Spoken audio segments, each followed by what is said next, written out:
kula ka labo ko yaushe ba ta keɓe mani hakkina. Dan kwailo ina ta mamaki inda kula ka labo ko yaushe ba ta keɓe mani hakkina. To ke ga ki kula kegen kwaɗanki ya sa aka ɓacin ki. To ke ga ki kula kegen kwaɗanki. Auzu billahi samiul alim minash shaitanir rajim. Bismillahir rahmanir rahim. Assalamu alaikum al'ummar jihar Zamfara. Sunana Honorable Kabiru Yahaya Classic, dan majalisar tarayya mai wakiltar talatin mafara da anka a ƙarƙashin tutar jama'iyyar PDP. Ina so ne in yi amfani da wannan dama domin in yi kira ga mai girma gwamnan jihar Zamfara, Dr. Bello Muhammad Matawallen Maradun. Duba da yanayin da muka samu kanmu a jihar Zamfara na rashin tsaro. Bai kamata gwamna ya amfani da damar da Allah ya bashi ba, ya ci gaba da tozarta wasu bayan Allah ba kawai saboda suna jam'iyyar da ba tashi ba. Wannan shine gaskiyar magana. Ba zan manta ba a 2019 za mu je kamfen a mafara tare da shi gwamnan yanzu wato Matawalle. Bisa hanyar mu ta tafiya sai muka samu labarin tsohon gwamnan jihar Zamfara a wannan lokaci Dr. Abdulaziz Yari Abubakar, shi kuma ya baro mafara zuwa hanyar shi ta Gusau. Sai ya ba da umarni ga magoya bayan shi cewa a gwamna Matawalle yana nan, dan takarar gwamna Matawalle yana nan kan hanyar shi ta zuwa mafara. Ina horon ku kada ku yadda wani daga cikin ku ya nuna shi koda da yatsa ko wani mabiyin shi, saboda mu fatan mu a zauna lafiya. Muka samu wannan labari, mu ma muka ba da umarni ga magoya bayan mu cewa gwamna Abdulaziz Yari yana kan hanya, saboda haka kada ku yadda mu kanmu mu haɗu da shi wani hali mara kyau wanda zai sa mu tudar da mutuncin mu. So haka kuma aka yi, cikin ikon Allah muka haɗu da shi daidai mayanci.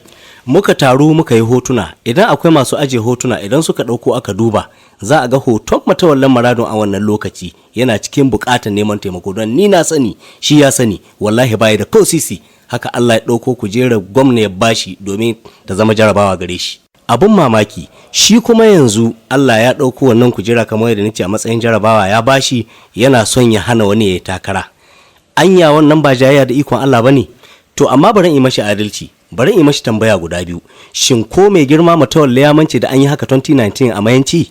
Tambaya ta biyu, jarabawar da ta samu wani ya ban ma Allah yayi hankuri, kana ganin idan kai Allah ya jarabe ka da ita kana da wata hanya da zaka iya bace mashi? Akwai wani littafi da Allah ke rubuta rasawa da samuwar kowane ɗan adam. Kana ganin idan Allah bai rubuto ka cikin jerin gwamnonin da za su koma ba, kama kare yadda kake yi za ta iya mai da kai? Ya kamata al'ummar jihar Zamfara mu kiyaye, mu san wane ne mutum nagari wanda ya kamata mu zaɓa, saboda haƙƙin al'umma da 'ya'yanmu da jikokinmu da waɗanda za a haihuwa nan gaba. Wallahi za su yi kuka da harcenmu idan ya sake yadda ya sake zaɓen gwamna Matawalle, tsakanina da girman Allah.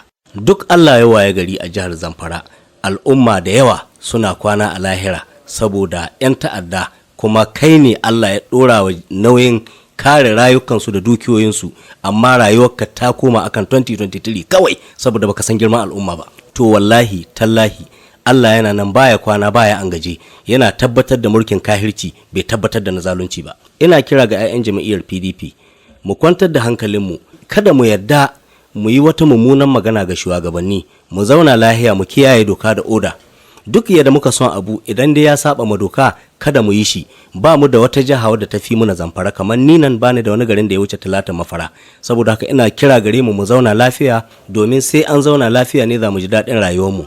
Ina so ku sani ba ɗan takarar gwamna mai inganci aka fi mu ba, ya hisu ilimi, ya hisu aiki da ilimi, ya hisu hankali, ya hisu aiki da hankali. Dr. Dauda Lawan Dare da ikon Allah shine mafita a jihar Zamfara, kuma insha Allah zai zama gwamnan jihar Zamfara. Assalamu alaikum. Inda kula ka labo ko yaushe ba ta keɓe mani hakkina. Dan kwailo ina ta mamaki inda kula ka labo ko yaushe ba ta keɓe mani hakkina. To ke ga ki kula kegen kwaɗanki ya sa aka ɓacin ki. To ke ga ki kula kegen kwaɗanki ya sa aka ɓacin ki.